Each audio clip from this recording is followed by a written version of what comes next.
Well, hello, boys and girls. Here we are again with another episode of Cursive Writing 101 with Miss Varner. And you'll notice that we are moving on to our next letter, which was the cursive F. And of course, you should have these finished already in your notebooks, but just as a reminder to remember to trace over the letters that are there, or words here in just a minute that we're going to be doing. And then make sure you're writing them on your own carefully, making sure you're touching the same lines that you did in the practice one that you traced.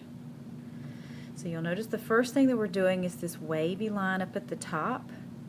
Then we start just below it, not touching it, but just below it, coming down and then curling back like we're going to make a J. But then we touch the midline there, and then we turn back towards the front of the letter, touch the midline again, and then drop down slightly. So again, the wavy line at the top, if you're going to make a J, touch that midline, make a wave back to the front midline, drop down.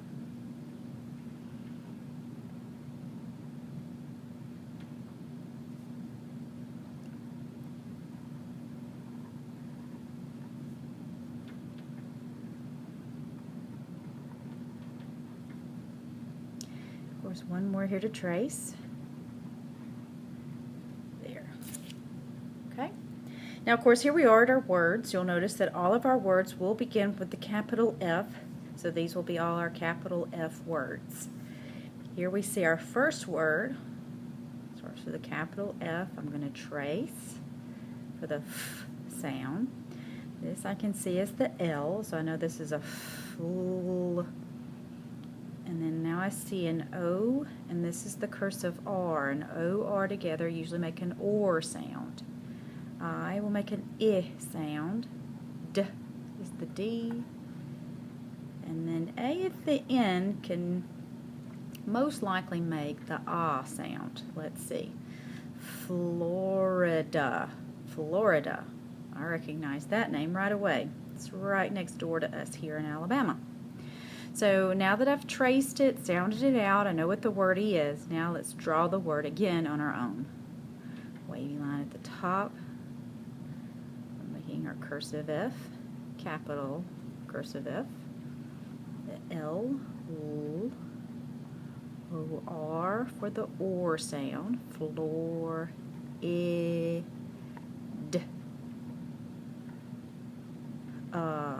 And the sound comes from an A at the end of the word. A is making its third sound, which is usually what it will do most of the time at the end of a word like that. We also have another word here. This is a person's name. And then A-Y, we've already had boys and girls. We know A-Y together makes an A sound. So F, A makes the name Faye. So I'm going to make it on my own here.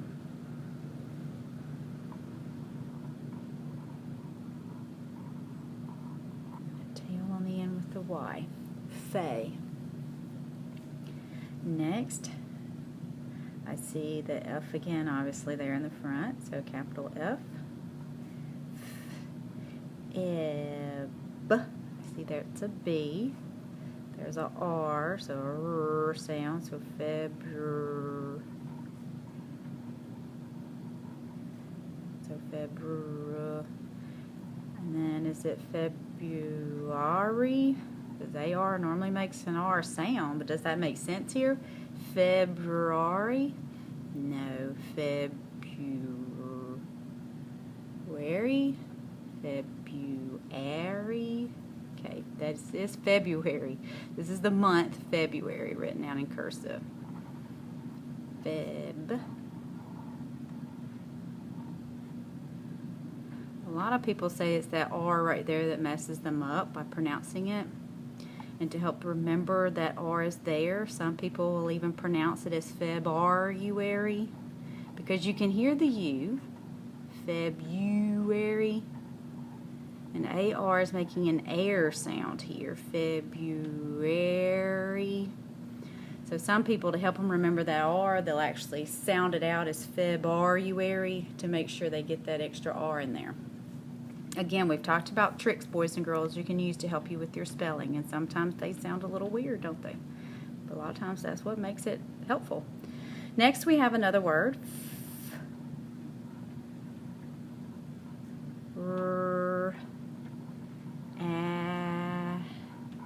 And here's our C before E.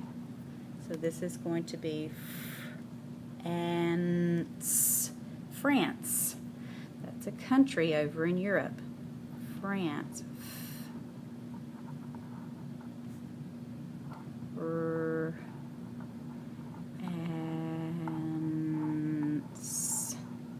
France.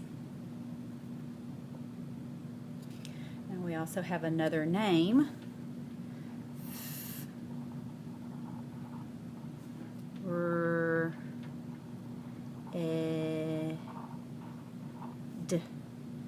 Fred. It's very quick and easy to spell.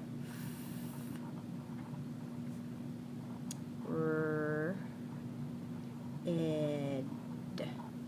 And notice how I sound out my words to help me with spelling them. Boys and girls, you need to make sure you're sounding out your words and spelling them correctly. Sounding them out helps us hear all the sounds and helps us get very close to the correct spelling of the word. Now, of course, boys and girls, you've already done the cursive F, lowercase, remembering you started with the copy here on the side that you just traced. Then you came over and then traced it here again, and then on your own. So basically what you were doing was making what looked like an L, but it dipped below the line. You came back up, touched back inside at that main line coming down, and then kicked it back out. So again, if you were not here when we did this letter, make sure you get this added today so that you can be caught up with your classmates that were here. Up like you're going to make an L, loop below, and then kick out with a tail.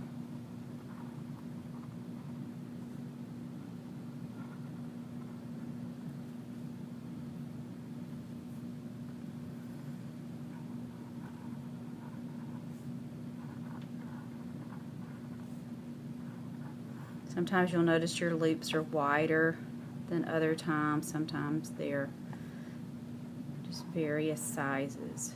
And so with the more practice that you get, the more precise you'll be each and every time you make it.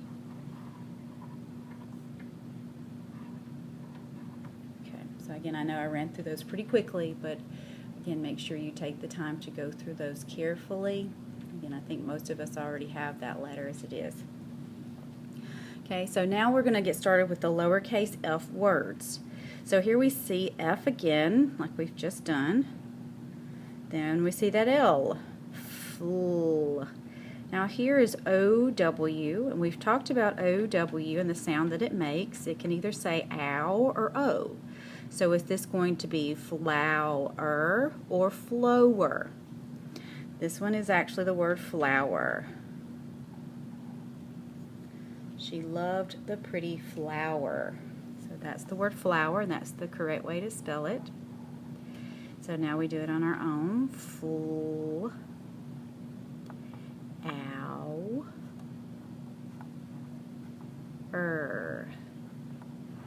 flower.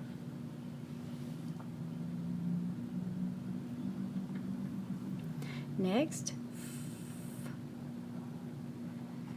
l. This is E-W, and so it's going to make a oo sound. Flew. E-W makes the oo sound here. So, ooh. It sounds like it should be a U, but it's actually E-W here, making that sound. Next, A-R, that should be an R sound, so we'll try that first.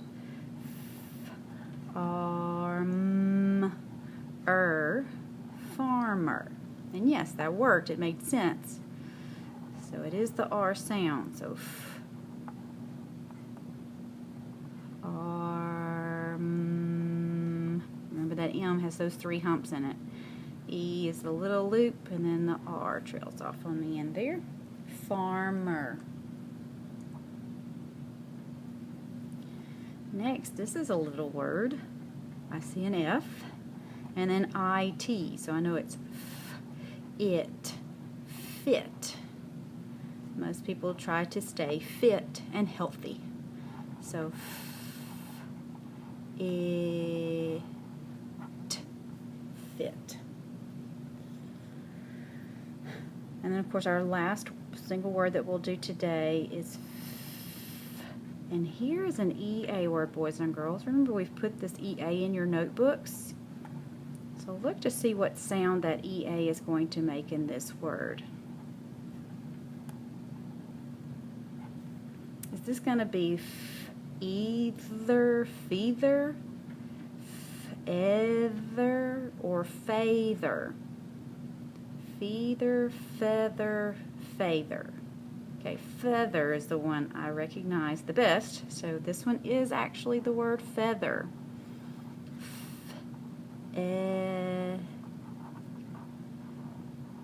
TH is a F sound there, and then ER obviously is the sound. Feather, feather. Of course, now on your own, you'll be able to work on your sentences. Felicia found 15 fat frogs. Remember to not connect the letters when there is a space between the words. That's how you show your words. And again, boys and girls, what I would do is trace the word first, all the way through. Felish. And notice that's a sh sound right there. C before A is considered C before I can actually make a sh sound sometimes, boys and girls. So that's where it's coming from here. So that's another phonogram we can talk about, is the short sh sound, because TI is the tall sh sound. So here we have Felicia, and what I would do is go ahead, now that I've traced it, is come down here and then draw it. Now, if you would rather go ahead and finish tracing the entire sentence, that's fine, but it does tend to tire your hands out to create all of these words without a rest. And tracing is actually easier than forming the words on your own. So it does give your hand a little bit of rest to trace the word first and then write it on your own. Because again, we are trying to build up that hand strength with the muscles that's in your fingers. So Felicia found 15 fat frogs. Frank fell from the scaffold. And if you have not done so, make sure before you're finished you fill up the last 2 lines here with uppercase and lowercase f's.